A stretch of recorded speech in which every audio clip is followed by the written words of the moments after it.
ఈ రోజుల్లో మనమంతా నిజ ప్రపంచానికి ముసుగేసి నకిలీ ప్రపంచాన్ని సృష్టించుకున్నాం.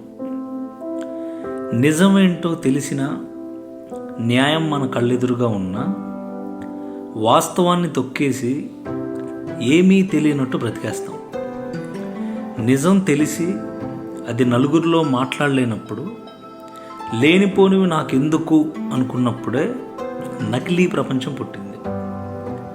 అదే ఫేక్ వరల్డ్. దేవుడు మనుషుల కోసం ఒక ప్రపంచాన్ని సృష్టించాడు. మనుషులు వాళ్ళకు నచ్చిన ప్రపంచాన్ని సృష్టించుకున్నారు. మనకి ఊహ తెలియని చిన్నతనంలో కథలు వింటూ పెరుగుతాం. చదివిన దానికంటే విన్న కథలే ఎక్కువగా గుర్తుంటాయి. అప్పటి నుంచి ఊహాలోకం మొదలవుతుంది. ప్రతి విషయం ఊహించడం మొదలు పెడతాం. ఒక మనిషి దగ్గర నుంచి ఇంకో మనిషికి నమ్మకం కావాలి, కానీ నిజంతో పని లేదు. పదంలో పలుకు, అక్షరంలో భాష ఉన్నప్పుడు రూపానికి బ్రతుక్కి అర్థం ఉండాలి. ఇప్పుడున్న సమాజంలో ఎవరిని నమ్మడానికి లేదు. ఈ ప్రపంచంలో ఎన్నో అందాలున్నాయి, వాటితో పాటు రంగులున్నాయి. మనిషికి ఒక రంగు మార్చే ఓసరవల్లి మనుషులు కూడా ఉన్నారు.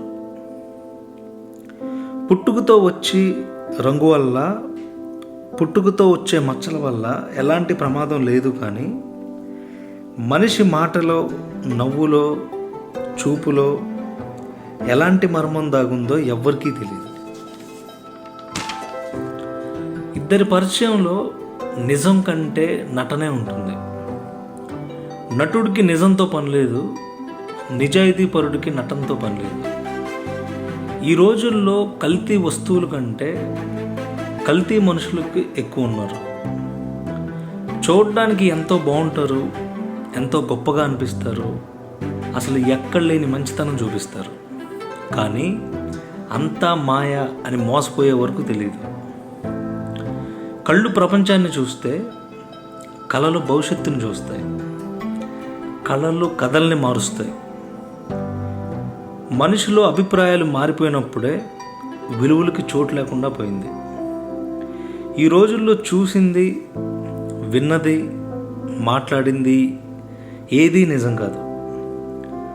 అన్నిటినీ ఒకే కోణంలో చూడటం తప్పు. ఒకప్పుడుతో ఇప్పటి రోజుల్ని పోలిస్తే అన్నీ మారిపోయాయి. నకిలీ డబ్బులతో పాటు నకిలీ మనుషులు కూడా కోట్లల్లో ఉన్నారు.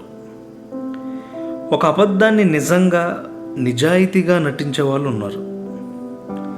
ఒకప్పుడు నిజాయితీగా బ్రతికితే మంచి జీవితం ఉంటుంది అనేవాళ్ళు, కానీ ఇప్పుడు నిజాయితీగా బ్రతికినోడికి మంచికి చోటు లేదు అంటున్నారు. ఇప్పుడున్న సమాజంలో నువ్వెంత నటిస్తే అంత బాగుంటావు. ఒకడి నిజ రూపం, ఒకడి భాగవతం అది బయటపడే వరకు ఎవ్వరికీ తెలియదు. దూరపు కొండలు నునుపులాగా. నకిలీ బొమ్మలతో పాటు నకిలీ మనుషులు, నకిలీ సంబంధాలు, ఇలా మనిషి సృష్టించుకున్నవి చాలా ఉన్నాయి. ఈ రోజుల్లో ఎంత తక్కువగా మాట్లాడితే అంత మంచిది. నిన్ను గౌరవించే నీ కుటుంబం, నీ ఆత్మీయుల్ని తప్ప ఈ ప్రపంచంలో ఎవరిని నమ్మడానికి లేదు. అందరికీ ఎంత దూరంగా ఉంటే అంత మంచిది. ఒక్క మాటలో నిజం, ఒక బాటలో అర్థం లేనప్పుడు ఆ బ్రతుకు అర్థం ఉండదు. ఈ లోకం అంతా ఒక మాయ. కనిపించే ప్రపంచం మోసం, తెర వెనక దాగున్నదే నిజం. ఒకడి అభిప్రాయాల్ని పట్టించుకోవడం మానేయండి. ఎవరేమనుకున్నా జరిగేది మారేది ఏం లేదు. నువ్వు నిజం, నీ కోసం నువ్వు నిలబడటం నిజం. మిగతా అంతా ఈ సమాజం ముసుగులో నువ్వు ఒక మంచి పాత్రుడివి. ఒకడి జీవితం పక్కనోడికి ఒక కథలా అనిపిస్తుంది. మనిషి వాస్తవం కంటే కథలకే ఎక్కువ విలువిస్తాడు. మనిషి ఎప్పుడు చేస్తాడో తెలియదు, కానీ 50వ ఏట ఏం చేయాలో కూడా ఊహించేస్తాడు.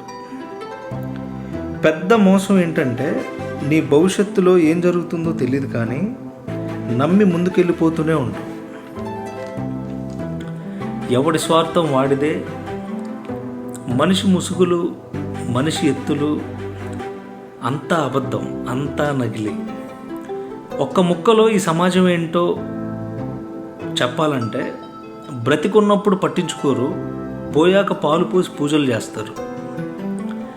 రూపం ఉన్న ప్రతి ప్రాణికి అర్థం ఉంది, కానీ మనిషి రూపానికి ఎలాంటి అర్థం ఉందో ఎప్పటికీ తెలియదు.